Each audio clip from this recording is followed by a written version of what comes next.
Halo guys, back to my channel again. Sama Wanda Passion. Nah, di sini nih ada temen gue nih namanya Hasan Ras Muhammad. Sebenarnya sih nama lu siapa sih? Nama gua, aslinya sih Muhammad Hasan Al Huda, cuman nama sosmed gua Hasan Ras Muhammad karena gua suka banget gitu sama Ras Muhammad waktu SMP. SMP. Nah ini cerita-cerita dikit di sana. Gue pengen tahu nih cerita kehidupan lu dari kecil nih, dari lu SD, SMP, sampai SMA gitu. Sampai sekarang lah, sampai ketemu sama gua nih.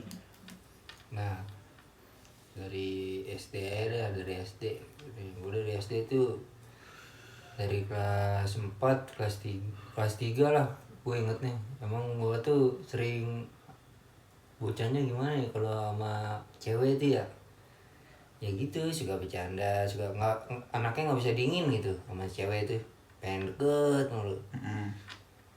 Terus Sampai gue dibilang sama guru SD gue, inget banget, Bu Nurjana nih, kalau nonton Bu Nurjana kelas 4. Karena dia tuh Kenapa lagi nih foto ini guru bilang gue kalau nggak ada gue tuh sepi, karena gue sering jailin dia dengan kata-kata romantis. Guru SD tuh kelas 4 kelas 4 SD, inget gue Bu Nurjana. Anjing. Dan yang paling gue ituin almarhum tuh namanya Bu Sri, pas gue jadi wali kelas 3 gue SD. Dia bikin hati emak gue tuh hancur banget gara-gara ngambil rapot terus ngadep dia tuh. Dia bilang, "Bu, anak ibu ini pinter." Emak gue seneng tuh. Kata Bu Sri, pinter bohong. Sumpah, emak gue sampai sekarang kalau inget itu ya, oh paling sakit hati sama Bu Sri. Emang kan beliau udah meninggal ya. Ya udah. Sakit hati, bener sakit hati itu di depan orang-orang lo ngomongnya. Terus lu pas SMP nih, pasti lu mulai pacaran nih kayaknya SMP nih. Gimana tuh cerita SMP lu tuh? SMP gue nih, SMP apa ya, yang gue gak kandakin gitu. Jadi pas kelas 6 UN gue udah diancem-ancem. Sama bokap gue. Mau nem gede, mau nem kecil, pokoknya tetap masuk pesantren. Ya udah, gue ngasal tuh UN ngasal. Nilai gue dari ada tuh terkenal Nabela namanya, apa siapa tuh, cewek idiot pokoknya. Turunan Arab, idiot pokoknya dah. Itu nggak cakep. Pokoknya udah ketahuan deh itu di sekolah gue SD itu paling idiot. Masa nem gue paling kecil gara-gara gue ngasal, di bawah dia. Jadi setelah nama dia tuh nama gue jadi yang paling kecil gue. Satu angkatan, emang gue ngasal semuanya. Gue tahu bakal masuk penjara. Jadi bodo amat. Oh, penjara menurut lu pesantren itu dulu tuh penjara ya? Penjara bagi gue tuh. Oh iya. Penjara.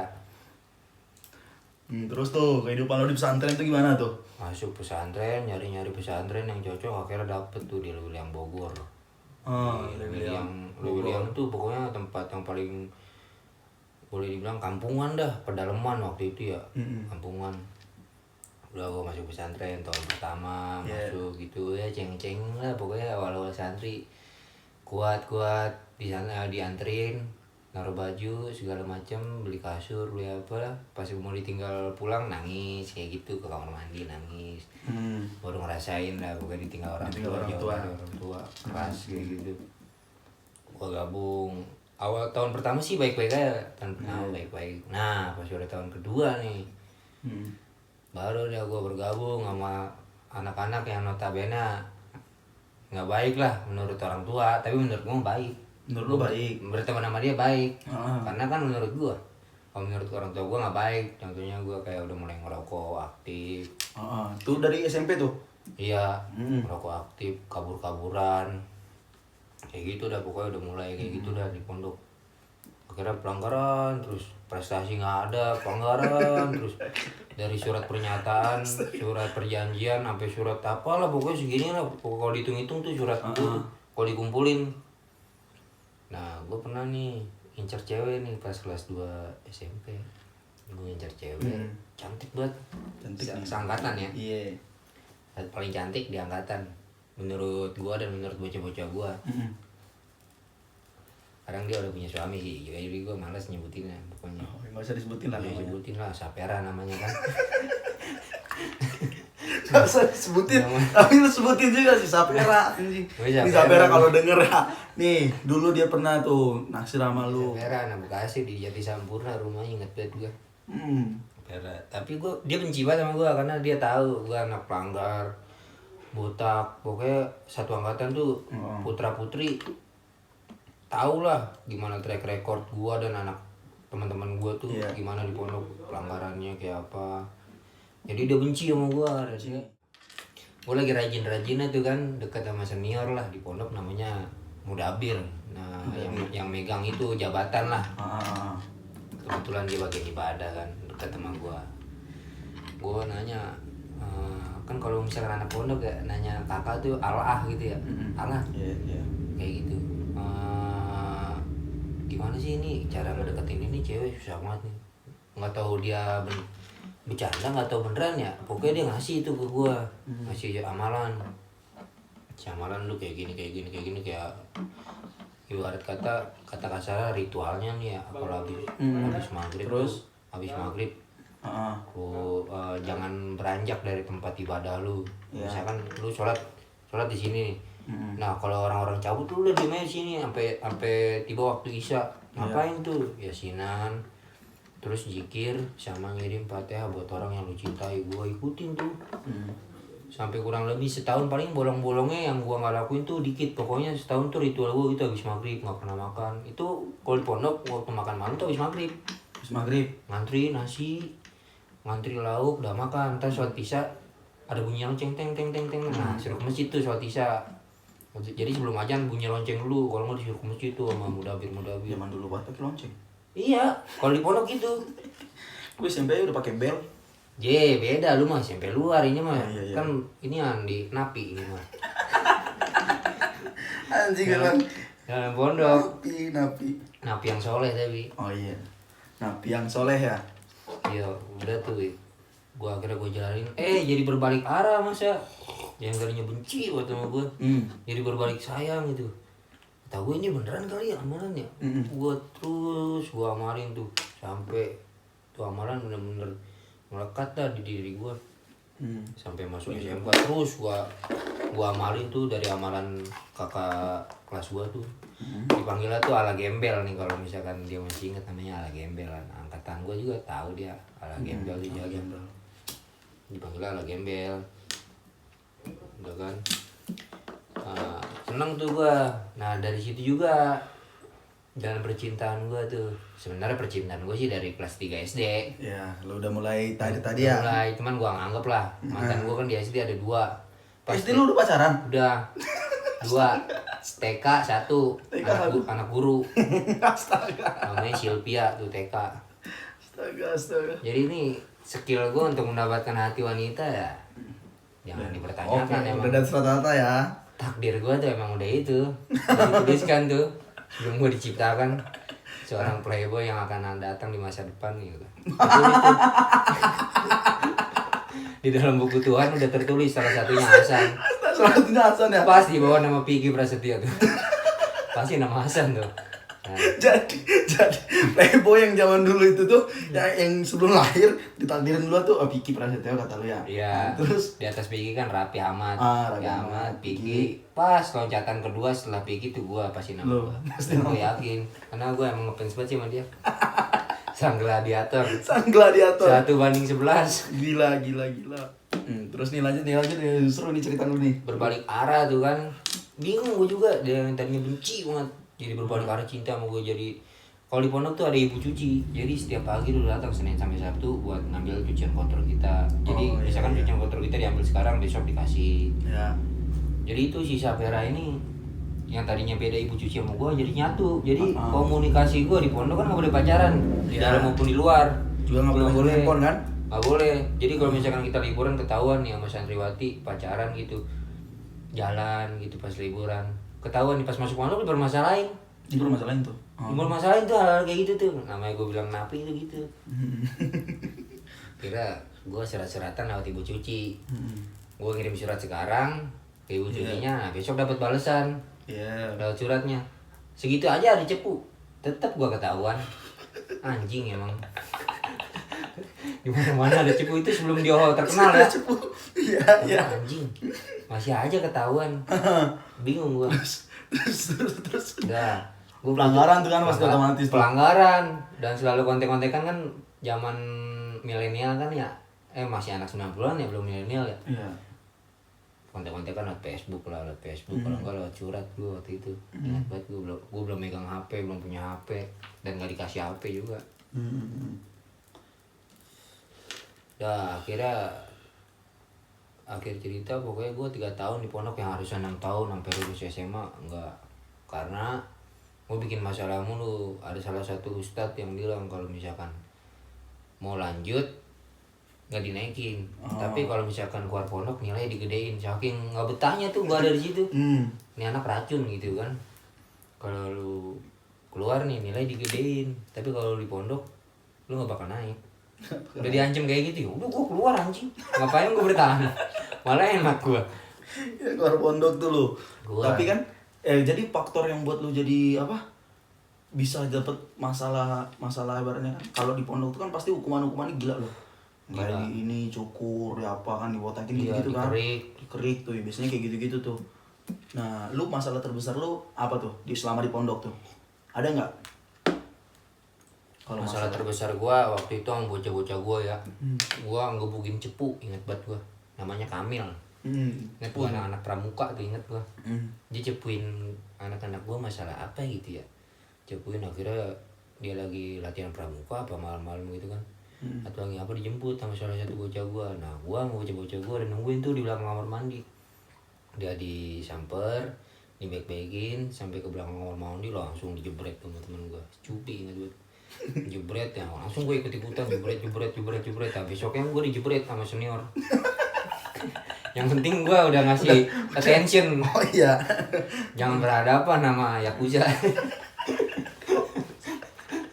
Udah playboy, geng lagi ya. Oke Yakuza. Iya. Kalau boleh bikin tato Arab tuh badan gue banyak. Iya, soalnya ujian pasti bikin itu kan, ujian gue kan lisan, kalau ujian di pondok tuh lisan sama tertulis. Yang tertulis itu nggak ada ABC-nya. Esai. Jadi kalau misalkan goblok ya udah ketahuan goblok. Iya. Gimana cara nyonteknya? Di paha nulis, walaupun itu pelajaran hadis, nulis hadis di paha. Gila.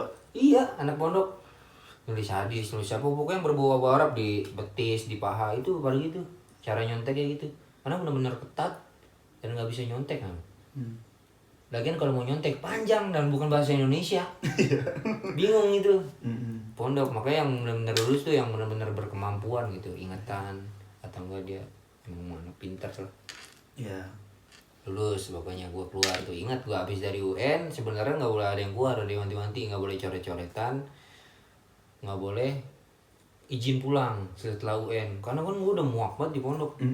Setelah UN, akhir cerita setelah UN hari terakhir, gue udah siap-siapin barang baju gue di salah satu tempat, namanya tempat kesehatan tuh di pondok. Ingat gue, karena ada teman gue yang dijenguk sama orang tuanya, jadi gue nitip di situ. Gue pura-pura gue yang dijenguk, benernya dia jagain tas baju-baju gue malamnya tuh, buat besok gue langsung cabut habis UN.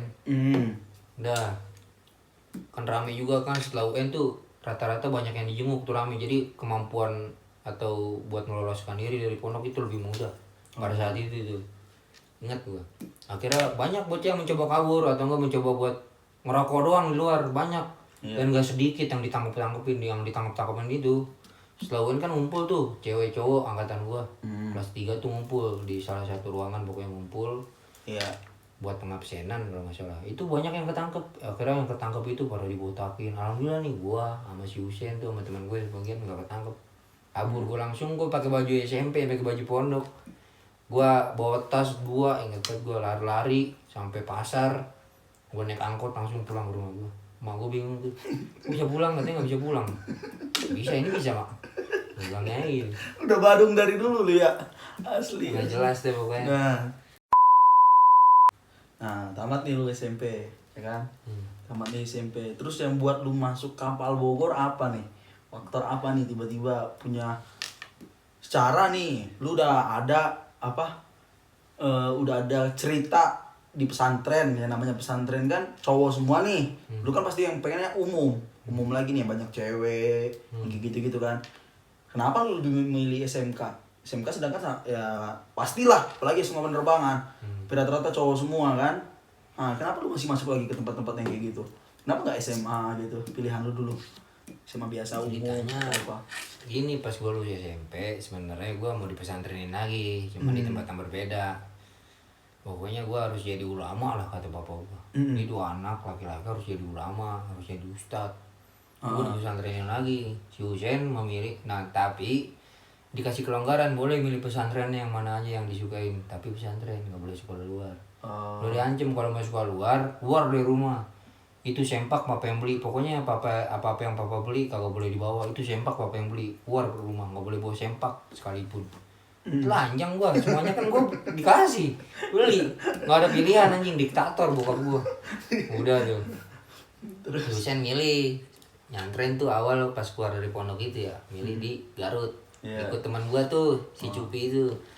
Nah gua masih nyari-nyari kalau gua pengen yang arah-arah ke benar-benar spiritual tinggi lah, kayak misalkan di tempat Banten. Nah waktu itu ke Banten, ke Pandeglang Banten yang terkenal tuh di Abuya Dimyati.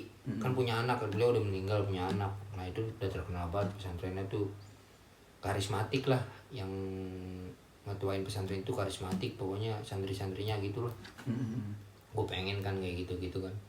Gue datang, akhirnya kayaknya bisa ngebaca gua gitu ya, gua anaknya kayak gimana ya. Tuh Kiai inget banget gue masuk situ, karismatiknya bener-bener gimana gitu, kayak wibawanya emang bener-bener tinggi beliau. Akhirnya gue datang situ, kata beliau kalau mau masuk sini kamu udah di luar aja dulu, kuliah 10 tahun baru datang ke sini. Anjing kata gue, kayaknya udah ngebaca nih kelakuan lu nih, virus corona datang. Terus santri gue pada kena virus. Akhirnya gue pindah tempat, tapi tetap di Banten tuh, keliling lagi pesantren. Keliling lagi pesantren, ada pesantren tuh, kiainya lagi nggak ada. Gue lihat kan santrinya kayak gimana aja. Terus gue bangunnya kayak kontrakan, anjing jamet-jamet banget bangset kata gue. Peci tinggi, rambutnya pada gondrong, muka pada lesu. Ya Allah, masa gue bergabung sama boyband kampung kata gue, anjing pakaiannya sarung, rokok yang suka sebatang berdua, anjing filter. Mager gue cari tempat lain gitu. Nah kebetulan si Husein kan udah mondok duluan tuh, karena udah dapet tempat, udah mondok duluan, dapat kabar dia mau mondok aja ngaji fokus, nggak mau sekolah SMA. Mau jadi apa kalau kagak punya ijazah? Nah kalau yang pesantren gua kan itu modern.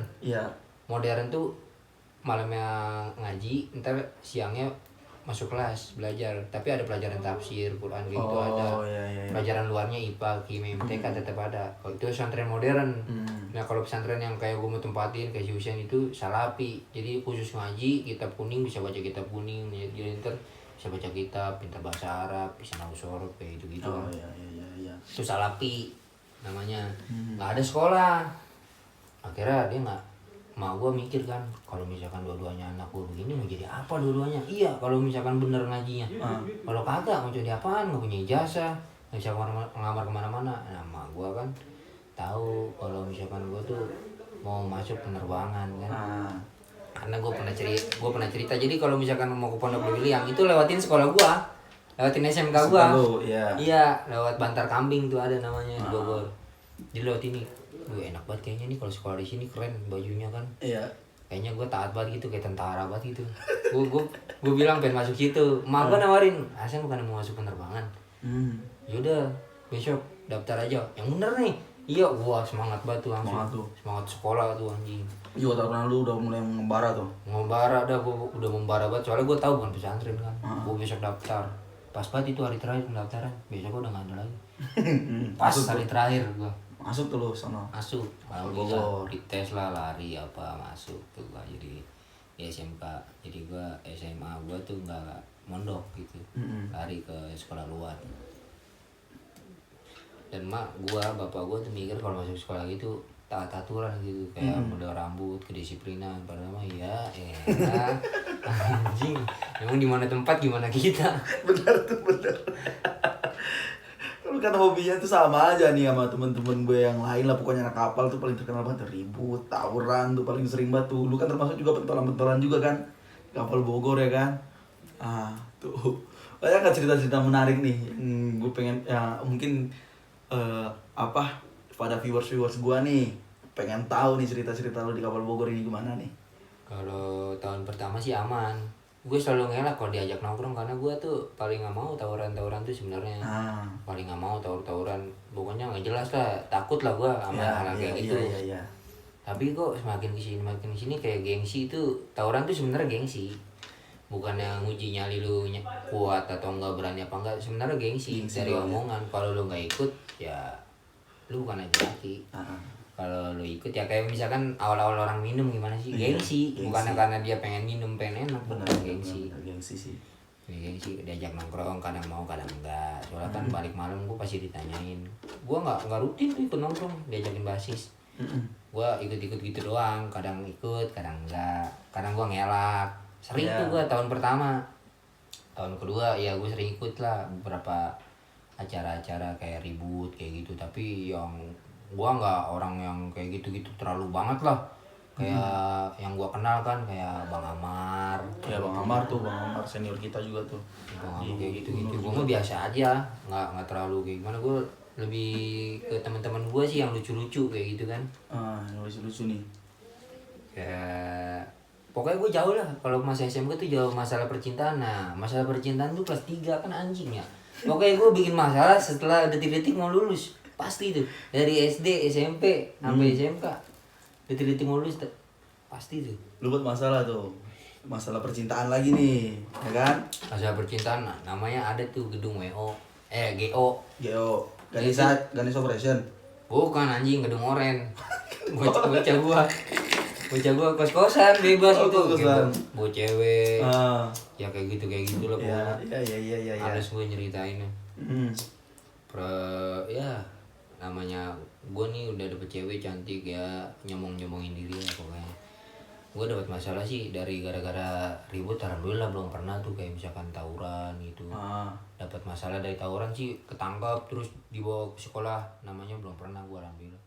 Tapi yang paling gue inget pernah waktu itu gue tawuran lawan ya Dika.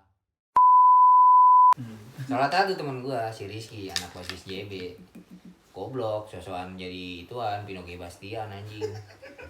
Bocah-bocah pada cabut, dia malah nyamperin ke dalam gerbang, tolol, di dalam disayurin. Untungnya dari salah satu warga teriakin gua, nah itu dia nih satu lagi. Gua dikejar anjing, sampai masuk warteg yang gua naruh motor depan warteg itu, inget gua. Nah terus lu punya pemikiran nih, kan tamat dari SMK, lu ada keinginan tuh kan pasti otomatis yang wah gue pengen lanjutin nih penerbangan gue nih. Iya. Nah lu tertarik yang tiba-tiba masuk ke kampus kita sekarang nih? Semua wanita pasti dibilang siapa tuh teman. Enggak. Oh iya teman. Itu lu, kalau gue kan enggak, emang temen kan. Temen yang meninggalkan jejak. Nah, ini Nggak bisa pikiran lu salah nih. Gue tahu pikiran lu. Dia nganggap lu teman, lu nganggap dia mangsa. Bukan teman. Enggak ada yang sampai kayak gitu.